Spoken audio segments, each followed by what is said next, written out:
اللہ تبارک و تعالیٰ کی حمد و ثنا حضور سرور کائنات جان تو عالم نور مجسم شفیع معظم صلی اللہ علیہ وسلم کی عظیم بارگاہ گہربار میں ہدیہ درود و سلام پیش کرنے کے بعد نہایت ہی واجب الاحترام معزز و محترم سامعین کرام، آپ حضرات کے سامنے اللہ رب العزت کی لاریب و بیعیب کتاب قرآن مجید برہان رشید سے آیہ مقدسہ کا کچھ حصہ تلاوت کرنے کا شرف حاصل کیا۔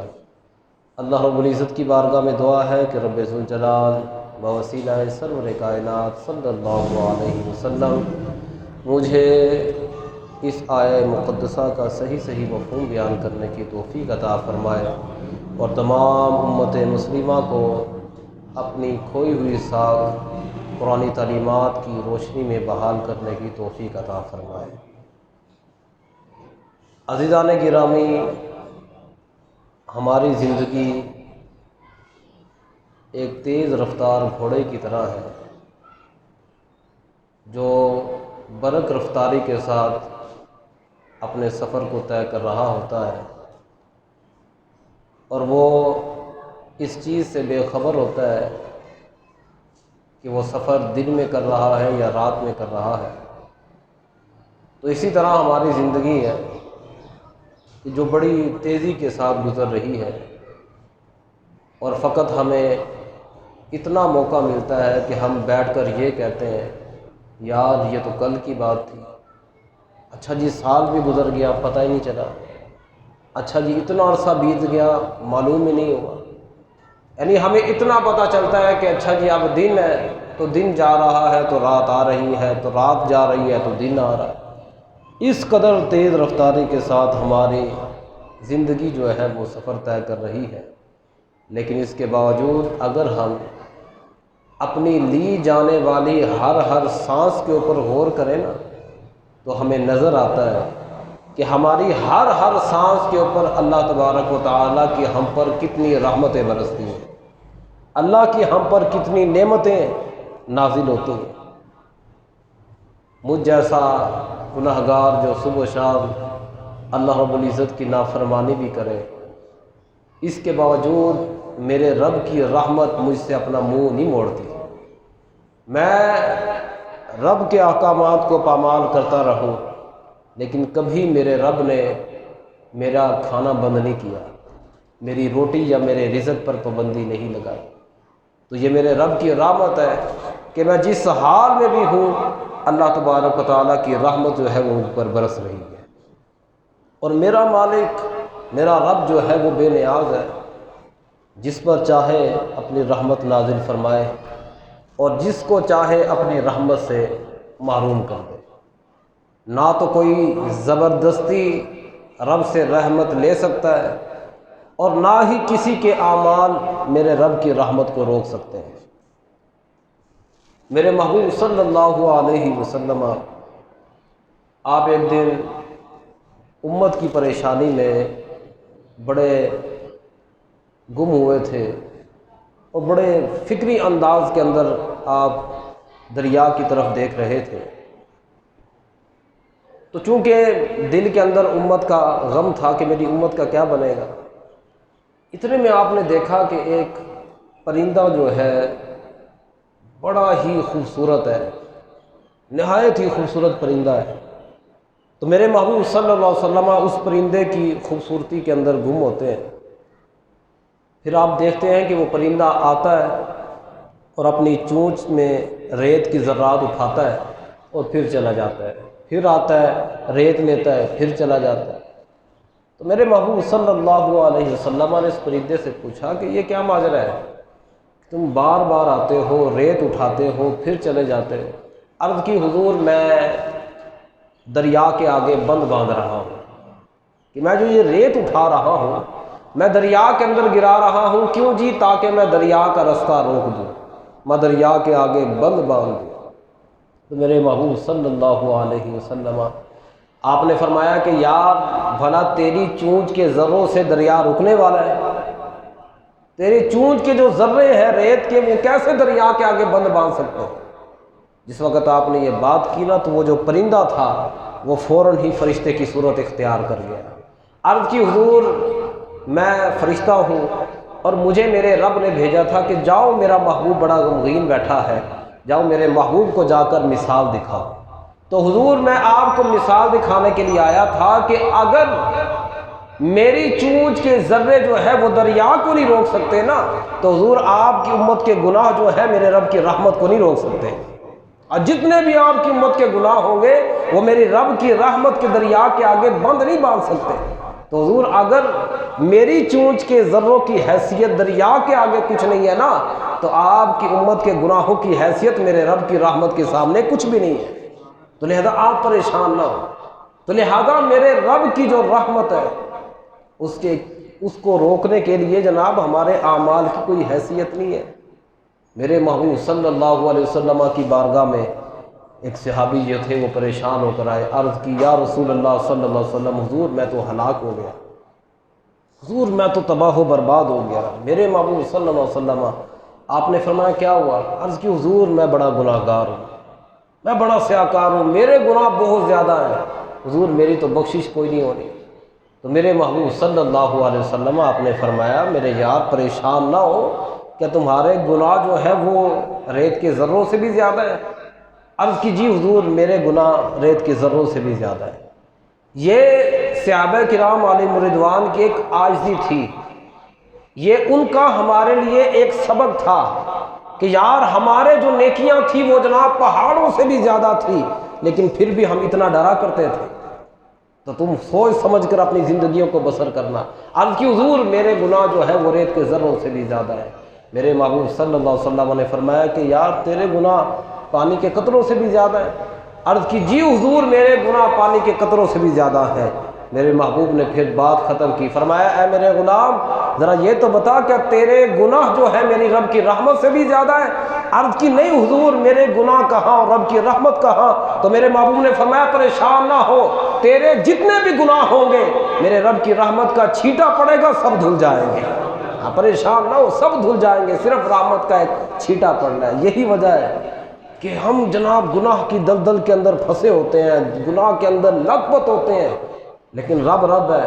وہ شیخ سعدی سراجی رحمۃ اللہ تعالی نے فرماتے ہیں نا کہ رحمت حق بہانہ می جوید، رحمت حق بہانہ می جوید۔ آپ فرماتے ہیں کہ رب کی جو رحمت ہے نا وہ پیسے نہیں مانگتی، وہ پیسے نہیں دیکھتی، رب کی جو رحمت ہے وہ تو بہانہ دیکھتی ہے کہ کب بندہ جناب جی کوئی کام کرے اور رب کی رحمت جھپٹ کر اس کو پکڑ لے، اس کو جناب اسی وقت بخش دے۔ تو مطلب کہ میرے جیسا بندہ گناہوں کے اندر لت پت ہوتا ہے، لیکن اس کے باوجود اگر رب کے خوف سے میری آنکھ سے آنسو نکل پڑے، اللہ تبارک و تعالیٰ اس آنسو کے ذریعے سے جہنم کی آگ کو بجھا دیتا ہے۔ اس قدر اللہ تبارک و تعالیٰ کی ہم پر رحمت ہے۔ اور پھر ہر لمحہ ہر لحظہ جو ہے اللہ تبارک و تعالیٰ کی رحمت برستی ہے، لیکن چند راتیں ایسی بھی ہیں کہ جو ہم جیسے گناہ گاروں کے لیے گولڈن چانس ہوتی ہے، جو ہم جیسے خطا کاروں کے لیے سنہری موقع ہوتا ہے کہ جناب ہم اپنی بخشش کروا لیں۔ اور ان سنہری موقعوں میں سے ایک موقع اللہ تبارک و تعالی ہمیں آج عطا فرمائے کہ آج 15ویں شعبان کا چاند جو ہے وہ نظر آنا ہے۔ تو یہ وہ عظیم رات ہے، یہ وہ عظیم رات ہے کہ جس میں ہمارے لیے سنہری موقع ہوتا ہے کہ اللہ تبارک و تعالیٰ کی رحمت چھما چھم برس رہی ہوتی ہے اور بندہ اس رحمت میں اپنے آپ کو سیراب کر رہا ہے۔ جتنا بھی گناہ گار کیوں نہ ہو، اللہ تبارک و تعالیٰ رحمت کے دروازے خوب کھول دیتا ہے، خوب رحمت کے دروازے کھلے ہوتے ہیں۔ اور بلکہ میرے محبوب صلی اللہ علیہ وسلم نے تو یہاں تک فرمایا، آپ نے فرمایا کہ یہ وہ عظیم رات ہے کہ جس میں میرا رب جو ہے جیسے ہی سورج غروب ہوتا ہے میرا رب جو ہے وہ اعلان فرماتا ہے الا من مستغفرین لی، الا من مستغفرین لی فاغفر اللہ، ہے کوئی مجھ سے مغفرت مانگنے والا کہ میں اس کو بخش دوں؟ الا من مسترزقین فارزقہ، ہے کوئی مجھ سے رزق مانگنے والا میں اس کو مالا مال کر دوں؟ الا مبتلا فاعافیہ، ہے کوئی مرض میں مبتلا کہ میں اس کو صحت دے دوں؟ اعلیٰ قضا رب اسی طرح اپنے بندوں کو فرماتا ہے کہ ہے کوئی مجھ سے روزی مانگنے والا، ہے کوئی مجھ سے شفا مانگنے والا، ہے کوئی مجھ سے فلاں چیز مانگنے والا، ہے کوئی بے اولاد مجھ سے اولاد مانگنے والا، میں اس کو اولاد دے دوں۔ تو اللہ تبارک و تعالیٰ یہ اعلان فرماتا ہے، یہ اعلان فرماتا ہے۔ علامہ اقبال رحمۃ اللہ تعالیٰ علیہ فرماتے ہیں نا کہ ہم تو مائل بکرم ہے کوئی سائل ہی نہیں، راہ دکھلائے کسے راہ رو منزل ہی نہیں۔ علامہ اقبال فرماتے ہیں کہ میرا رب تو اعلان فرما رہا ہوتا ہے، لیکن بدبختی اس امت کی ہے کہ جو سارے سال جو ہے کبھی کس کے پاس جاتا ہے، کبھی کس کے پاس جاتا ہے، دعا کریں جی، علاج کریں جی، میرے گھر اولاد ہو جائے، وہ ادھر ادھر کے دھکے کھاتا ہے۔ آج کی رات تو میرا رب خود فرما رہا ہوتا ہے، او اولاد چاہیے تو مانگ، میں اولاد دوں، لیکن سارا سال دھکے کھاتا رہا، اور آج کی رات آئی تو جناب وہ غفلت کے اندر گزار دی۔ سارا سال روتا رہا کہ جناب مہنگائی اتنی ہے، اور جناب رزق کی بڑی تنگی ہے، کاروبار کی بڑی بندش ہے، سارا سال دھکے کھاتا رہا، روتا رہا، پیٹتا رہا۔ آج میرا رب اعلان فرما رہا ہے کہ مجھ سے مانگو، میں تمہیں روزی بھر بھر کے دوں گا، رزق کے تم پر دروازے کھول دوں گا۔ اور آج میں ہاتھ باندھ کر سو گیا، میں غفلت کے اندر میری زندگی میں نے جو ہے یہ رات کو بتا دیا۔ افسوس ہوتا ہے کہ یہ پہلے ہمارے جو بزرگ ہوا کرتے تھے وہ جناب ان راتوں کے اندر بڑا خاص اہتمام کرتے تھے۔ اگر انہوں نے روزانہ کی بنیاد پر جو کام کرنا ہوتا تھا نا، اس رات کے آنے سے پہلے وہ گزشتہ دن ڈبل کام کر لیتے تھے۔ کیوں جی؟ اور جناب آج کی رات میں نے کام نہیں کرنا، کیوں جی؟ آج کی رات میں نے رب کو راضی کرنا ہے، ہمیں نے رب کو راضی کرنا ہے۔ وہ جناب اس دن رب کی یاد کے لیے اپنے آپ کو فارغ کر لیتے تھے۔ افسوس کہ ہم انہی دنوں کے اندر، اسی رات کے اندر شادیاں رکھ لیتے ہیں، اسی رات کے اندر ہم اپنے بیاہوں کا انعقاد کرتے ہیں۔ شادی ایک گناہ نہیں ہے، نکاح تو ایک عبادت ہے، نکاح ایک عبادت ہے، پر ہمارے طریقے جو ہے نا وہ عبادت نہیں ہے۔ ہم جو جناب جی اپنی شادی بیاہوں کے اوپر ہم جو کرتے ہیں، ناچ گانا باجے جناب جو کچھ بجائے جاتے ہیں، یہ تو وہ کام ہے، یہ وہ کام ہے کہ جناب اس رات کے اندر اللہ تبارک و تعالیٰ بے حساب مغفرت فرماتا ہے، لیکن 14 بدبخت ایسے ہوتے ہیں جن کے اللہ تبارک و تعالیٰ دعا قبول نہیں فرماتا۔ ان 14 میں سے ایک یہ بھی ہے جو گانے بجانے والا ہو، جو طبلے بجانے والا ہو۔ تو لہذا آج کی رات جب رب نے بخشنا تھا، ہونا مجھے یہ چاہیے تھا کہ میں گانوں سے توبہ کرتا، گانے باجے سے توبہ کرتا، اور آج کی رات میں بھی اپنے آپ کو ان لوگوں میں شامل کر لیتا کہ جن کو رب نے بخشنا ہے، جن پر اللہ تبارک و تعالیٰ نے رحمت برسانی ہے۔ پر میں نے اپنی شادی کے جناب جی انعقاد کر کے اس کے اندر ایسے ایسے کام کیے کہ آج کی برکتوں، آج کی رات کی برکتوں سے بھی محروم ہو گئے۔ کتنا بڑا بدبخت ہے جو آج کی رات اپنے رب کو راضی نہ کر پایا۔ میرے محبوب صلی اللہ علیہ وسلم نے تو یہاں تک فرمایا کہ یغفر لاکثر من عدد شعر غنم کلب، آپ نے فرمایا کہ آج کی رات اللہ تبارک و تعالی بنو کلب کی بکریوں کے بالوں سے بھی زیادہ گناہ گاروں کی بخشش فرماتا ہے۔ اور بنو کلب یہ وہ قبیلہ تھا کہ جس کے پاس اتنی بکریاں تھیں جن کا حساب ہی کوئی نہیں تھا۔ آپ سوچ سکتے ہیں کہ جن کی بکریوں کا حساب کوئی نہیں تھا، ان کے بکریوں کے بالوں کا حساب کون لگا سکتا ہے؟ تو اللہ تبارک و تعالیٰ ان کی بکریوں کے بالوں کے حساب سے بھی زیادہ گناہ گاروں کی بخشش فرماتا ہے۔ تو بتاؤ مجھ سے بڑا بدبخت کون ہوگا جو آج کی رات اپنی بخشش نہ کروا سکا، اپنے رب کا جناب اپنے رب کو راضی نہ کر سکا۔ تو لہذا اس بنا پر یہ جو آنے والی رات ہے یہ بڑی برکتوں والی رات ہے، اس رات کو ضائع مت کیجیے۔ خود بھی جناب عبادت میں آئیے اور اولاد کو بھی لے کر آئیے۔ ہم نے اولاد کے لیے شب برات ہم نے کیا رکھی ہے؟ پوچھو بچوں کو صرف اتنا پتہ ہے، پٹاخوں والی رات جی، مطلب اس رات میں پٹاخے بجائے جاتے ہیں۔ مہنگائی کا رونا رونے والی قوم جو ہے نا وہ پٹاخوں کے اوپر جناب اپنا پیسہ برباد کرتی ہے، اور پھر روتے ہیں جناب اتنی مہنگائی ہے، اتنی مہنگائی کہ مطلب ایک پٹاخے کے اوپر آپ پیسہ اپنا ضائع کرتے ہیں۔ بھائی مہنگائی تھی تو صرفہ کرو نا، ہونا یہ چاہیے نا کہ مہنگائی ہے تو اخراجات کم کرو، جو جائز اخراجات ہیں ان میں بھی کمی کر کے آؤ، پیچھے آؤ۔ لیکن ہم بجائے پیچھے آنے کے جناب ہم نے جو ناجائز کاموں کے اندر بھی پیسہ صرف کرنا شروع کر دیا۔ حیرانگی ہوتی ہے اس قوم کے اوپر جو ادھر تو رونا روتی ہے مہنگائی کا، اور سالگرہ کے اوپر اللہ کے رزق کی جنابی تذلیل کرتی ہے۔ سالگرہ کے موقع پر بچوں پر جناب انڈے مارے جاتے ہیں، ان کے منہوں کے اوپر کیک کو لیپا جاتا ہے۔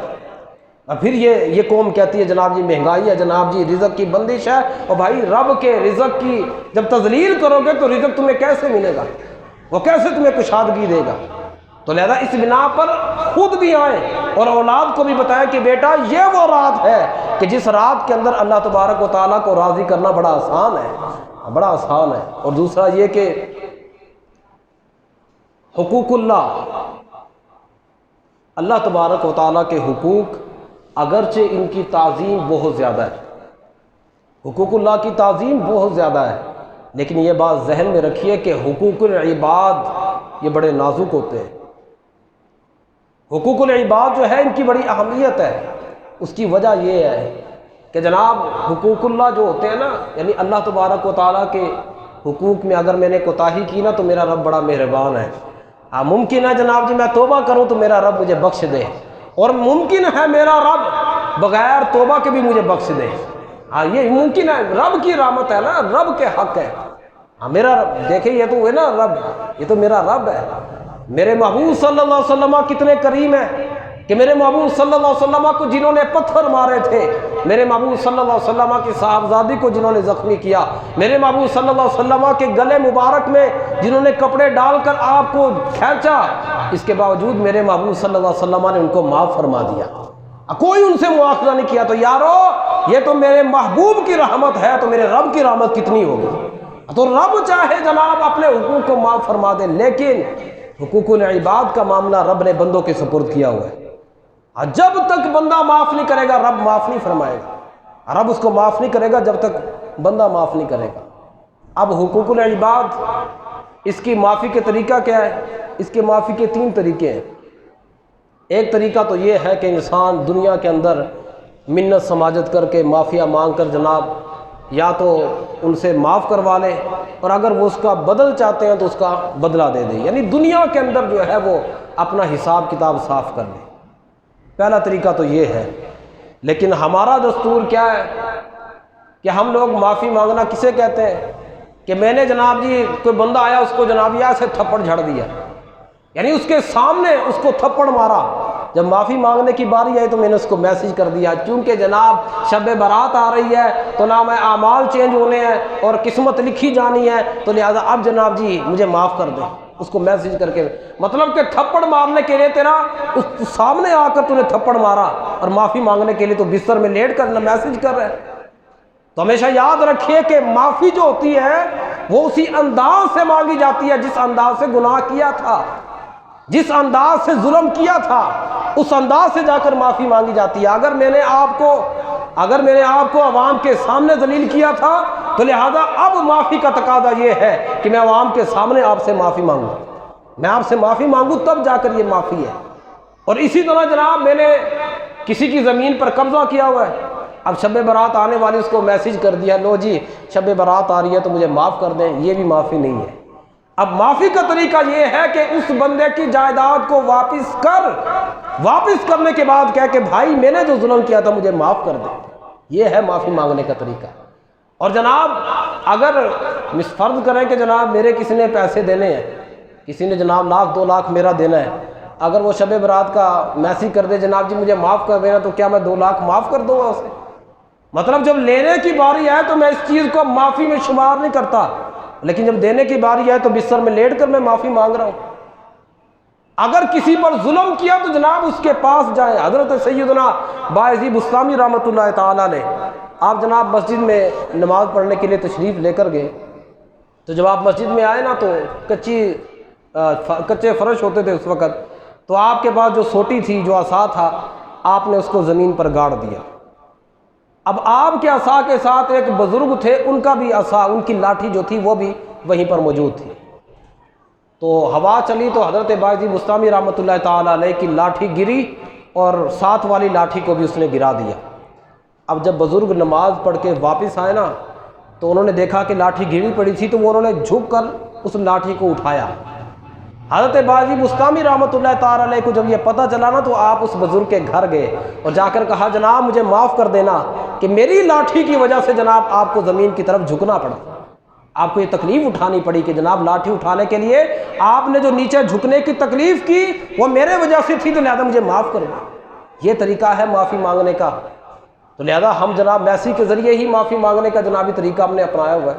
تو ایک طریقہ یہ ہے کہ دنیا کے اندر ہی اپنا حساب کتاب صاف کر لیا جائے، برابر کر لیا جائے، یہ سب سے بہتر ہے۔ اور اگر ایسا نہ کیا تو پھر دوسرا طریقہ یہ ہے کہ قیامت کے دن اللہ تبارک و تعالی پھر جو مظلوم ہوگا، جس پر ظلم ہوا ہوگا نا، اللہ تبارک و تعالی اس کے کھاتے میں ظالم کی نیکیاں ڈال دے گا، یعنی ظالم کی نیکیاں مظلوم کے کھاتے میں چلی جائیں گی۔ اور اگر ظالم کے پاس نیکیاں کوئی نہیں ہوں گی تو پھر اللہ تبارک و تعالی مظلوم کے گناہوں کو اٹھا کر ظالم کے پیٹے ڈال دے گا، ظالم کے کھاتے میں ڈال دے گا۔ تو لہذا یہ بہت مشکل مرحلہ ہوگا۔ تو دنیا کے اندر تو ہم پیسے دے کر حساب کتاب کر کے کسی نہ کسی طریقے سے منت سماجت کر کے جناب جی معافی مانگ لیں گے، لیکن یاد رکھیے قیامت کے دن تو ہر ایک کو نیکی کی بڑی قیمت ہوگی۔ ہاں بڑی جناب جی قیمتی ہوگی نیکیاں۔ وہاں پر کوئی کسی کو ایسے نہیں کہا کہ وہاں پر ماں باپ اپنی اولاد کو نہیں دیکھیں گے اور اولاد اپنے ماں باپ کو نہیں پوچھے گی، کیوں؟ اس لیے کہ وہاں پر نیکی کی قدر اتنی ہوگی کہ ہر بندہ اپنی نیکیوں کو سنبھال کر چل رہا ہوگا، کسی کو دینے پر رضامند نہیں ہوگا۔ تو لہذا دنیا کے اندر حساب کتاب برابر کریں۔ تیسرا طریقہ معافی کا پھر یہ ہے کہ میرا رب رحمت فرمائے کہ اللہ تبارک و تعالیٰ جو ہے وہ کل قیامت کے دن ان دونوں کی صلح کروا دے۔ پھر معافی اور نجات کا طریقہ تیسرا یہی ہے کہ میرا رب کرم فرمائے اور ظالم اور مظلوم کی صلح فرما دے۔ میرے محبوب صلی اللہ علیہ وسلم آپ ایک دن بیٹھے بیٹھے مسکرا رہے تھے، تو حضرت عمر فاروق رضی اللہ تعالیٰ عنہ نے عرض کی، یا رسول اللہ صلی اللہ علیہ وسلم، حضور آپ کیوں مسکرا رہے ہیں؟ تو میرے محبوب صلی اللہ علیہ وسلم نے فرمایا کہ یار مجھے ایک قیامت کا منظر یاد آ رہا ہے کہ قیامت والے دن اللہ تبارک و تعالیٰ کی بارگاہ میں ظالم اور مظلوم جو ہے وہ گر پڑیں گے، اور جو مظلوم ہوگا نا وہ رب کی بارگاہ میں عرض کرے گا کہ یا باری تعالیٰ اس نے مجھ پر زیادتی کی تھی، لہذا میں اس بدلہ لینا چاہتا ہوں، مجھے بدلہ دلوا، مجھے انصاف چاہیے کہ اس نے دنیا کے اندر مجھ پر ظلم کیا تھا، تو لہذا آج میں بدلہ لینا چاہتا ہوں، مجھے انصاف چاہیے۔ تو اللہ تبارک و تعالیٰ جو ہے وہ ظالم سے پوچھے گا کہ تو نے اس پر زیادتی کی تھی، اب کیا کرنا چاہتا ہے؟ تو وہ رب کی بارگاہ میں عرض کرے گا کہ یا باری تعالیٰ میں پشیماں ہوں، میں شرمندہ ہوں کہ واقعتاً میں نے زیادتی کی تھی، پر آج میں اس کو دینے کے لیے میرے پاس کچھ بھی نہیں ہے۔ تو اللہ تبارک و تعالیٰ پھر کیا فرمائے گا؟ اللہ تبارک و تعالیٰ پردوں کو کھول دے گا۔ مظلوم جو ہے وہ دیکھے گا کہ جناب اتنا حسین و جمیل بے مثال ایک محل ہوگا، ہیرے جواہرات سے وہ مرصع ہوگا، وہ دیکھے گا تو رب کی بارگاہ میں عرض کرے گا کہ یا باری تعالیٰ یہ جو محل ہے یہ محل نبیوں کا ہے۔ میرا رب فرمائے گا نہیں یہ نبیوں کا نہیں ہے۔ وہ عرض کرے گا کہ مولا پھر یہ صدیقین کا ہوگا؟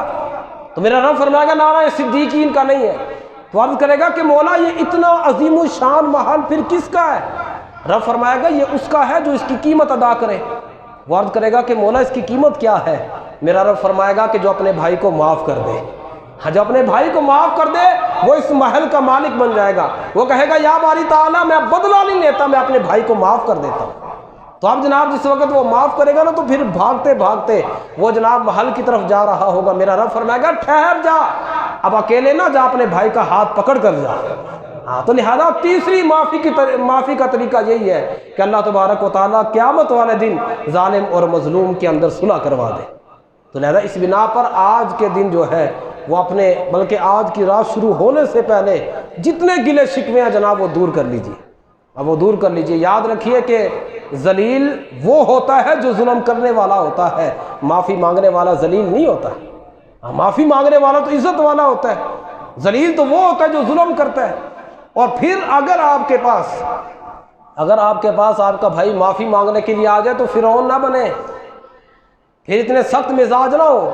اگر یہاں پر میرے محبوب صلی اللہ علیہ وسلم نے بتایا نا کہ جناب جی جو ظالم ہے اس کی یہ سزا ہے، تو میرے محبوب نے یہ بھی بتایا کہ اگر ظالم معافی مانگنے کے لیے آئے مظلوم سے تو لہذا اسے معاف کر دینا چاہیے کہ نہیں کرنا چاہیے، اور اگر نہیں کرے گا تو پھر کیا حال ہوگا؟ میرے محبوب صلی اللہ علیہ وسلم نے ارشاد فرمایا کہ من اعتذر الی اخیہ المسلم فلم یقبل لم یارد علی الحوض، فرمایا کہ جو اپنے بھائی کے عذر کو قبول نہ کرے، اپنے بھائی کی معافی کو قبول نہ کرے، فرمایا قیامت کے دن وہ میرے حوض پر نہ آئے، قیامت کے دن پھر وہ میرے حوض کوثر پر نہ آئے۔ جو اپنے بھائی کی معافی کو قبول نہیں کرتا۔ تو لہذا اگر کوئی آپ کے پاس یار کتنا بھی اس نے ظلم کیا ہو، اگر کوئی آپ کے پاس آ کر آپ سے معافی مانگ لے تو پھر اکڑے نہ، بلکہ جناب بڑا دل کر کے اس کو معاف کر دے، بڑا دل کر کے اس کو معاف کر دے۔ تو لہذا یہ سب سے بڑا پن ہوتا ہے۔ اس بنا پر چونکہ بحیثیت امام میں پہل کرتا ہوں کہ جناب اس پورے سال کے اندر اگر میری زبان سے، میرے ہاتھ سے، میرے کردار سے اگر کسی کو تکلیف پہنچی ہو تو جناب تہہ دل سے میں معذرت خواہ ہوں، اور آپ لوگوں سے بھی گزارش کروں گا کہ اللہ اور اس کے رسول کی رضا کی خاطر مجھے معاف کر دیں۔ اور خصوصاً جناب ان بھائیوں سے معذرت ہے کہ جناب جو اس بنا پر ناراض ہو جاتے ہیں کہ ان کو لنگر نہیں ملا، جی ان کو محفل کے موقع پر جناب جی ان کو لنگر نہیں ملا، خصوصاً ان سے جناب جی معافی کا طلبگار ہوں۔ تو یارو وہ شاعر نے کہا تھا نا کہ مجرم میں ہوں اگر تو خطا کار تم بھی ہو، مجرم میں ہوں اگر تو گناہ گار تم بھی ہو، اے رہبران قوم خطا کار تم بھی ہو، کہ اگر میں جناب اس بات پر مجرم ہو تو مجرم آپ بھی ہیں کہ کبھی جناب اعلان نہیں یہ کیا گیا کہ جناب جی لنگر کا بڑا وسیع انتظام ہوگا۔ کبھی اعلان آپ نے سنا کہ آپ کے سامنے اعلان کیا گیا کہ جناب جی آج محفل پاک ہے تو وسیع جناب یہ لنگر کا انتظام ہوگا؟ کبھی نہیں کیا گیا۔ بلکہ رمضان کے مہینے کے اندر اکثر جو ہے نا وہ دوست احباب آ کر کہہ دیتے ہیں، وہ کہتے ہیں جناب اعلان کر دیں جناب جی ہم افطاری کروائیں گے، اور افطاری نہیں پھر بھی اعلان کیا جاتا۔ کیوں جی؟ اس لیے کہ ہمارے نزدیک افطاری پتہ کیا ہوتی ہے؟ اپنے لیے جب میں نے افطاری کرنی ہو نا تو اپنے لیے افطاری کا مطلب یہ ہوتا ہے کہ 20 قسم کے کھانے ہوں گے جناب جی، فروٹ چاٹ بھی ہوگا، دہی بلے بھی ہوں گے، سموسے بھی ہوں گے، روٹی بھی ہوگی، چاول بھی ہوں گے، یعنی 20 قسم کے کھانے ہوں گے، اس کو میں کہتا ہوں یہ افطاری ہے۔ اور جس وقت لوگوں کو کروانے کی باری آئے، لوگ جی یہاں پر اعلان کر دو کہ افطاری ہے، وہ بیچارے مزدور جو جناب پردیسی ہیں وہ آ جاتے ہیں، پھر پتہ کیا دیا جاتا ہے؟ ایک سموسہ دیا جاتا ہے، اس کو افطاری کہا جاتا ہے۔ تو لہذا لنگر کا تو کبھی اعلان کیا ہی نہیں، اور چاہے میں اس بات میں غلط ہوں یا ٹھیک، یقین مانیے کہ جو ہمارے رویے ہیں نا، ان رویوں کی وجہ سے میں تو اس حق میں بھی نہیں ہوں کہ لنگر کو تقسیم کیا جائے۔ پہلے جناب لوگ جاتے تھے محفل میں، کہاں جا رہے ہیں جی محفل میں؟ کیوں جی؟ اس لیے کہ وہاں پر اللہ اور اس کے رسول کا ذکر سنیں گے۔ اور آج پہلے ڈیسائیڈ ہوتا ہے، اچھا جی اس محفل کے اوپر دال بنی ہے، نہ اس محفل پہ جائیں گے جہاں پر مرغ بنا ہوا ہے۔ اچھا جی وہاں پر مرغ بنا ہے، نہیں وہاں نہیں جاتے، چلو جی وہاں چلتے ہیں جہاں پر جناب بکرا بنا ہوا ہے۔ مطلب کہ ہم لوگ جو ہے محفلوں کے اندر کھانے کے لیے جاتے ہیں، اور جناب کبھی پیٹ کے دھندے سے باہر نکلیے۔ یقین مانیے کہ لنگر اس کو نہیں کہتے، حقیقت میں لنگر مصطفیٰ کیا ہے؟ وہ لنگر مصطفیٰ قرآن و فرمان مصطفیٰ ہے، یہ اصل میں لنگر مصطفیٰ ہے۔ یہی وجہ ہے کہ جناب یہ ساری رات محفلیں ہوتی ہیں، ساری رات جناب مقرر تقریر کرتا رہتا ہے، لیکن پھر بھی محفل ختم ہوتی ہے اور فجر کی نماز پڑھے بغیر لوگ سو جاتے ہیں۔ اس کی وجہ یہ ہے نا کہ ہماری ترجیحات کیا ہوتی ہیں؟ محفل میں جانے کی ہماری ترجیح یہ ہے کہ کھانے کے لیے جناب ہم جا رہے ہیں۔ جس وقت ترجیح یہ ہوگی تو پھر کیا ہمارے اوپر دین اثر کرے گا؟ اپنی ترجیحات کو بدلیے جناب۔ لنگر مصطفیٰ میرے محبوب صلی اللہ علیہ وسلم کے پیارے صحابی حضرت سیدنا ابو ہریرہ رضی اللہ تعالیٰ عنہ، آپ بازار میں گئے تو دیکھا کہ لوگ تجارت کے اندر مصروف تھے، دنیا کے اندر مصروف تھے۔ آپ نے اعلان فرمایا، آپ نے فرمایا لوگوں تم دنیا کے اندر مصروف ہو، وہ جاؤ مسجد کے اندر میراث مصطفیٰ تقسیم ہو رہی ہے، مسجد کے اندر وراثت مصطفیٰ تقسیم ہو رہی ہے۔ اب جیسے میرے جیسے بندے جناب جی وہ یہی سمجھتے ہیں کہ لنگر جو ہے اس چیز کا نام ہے۔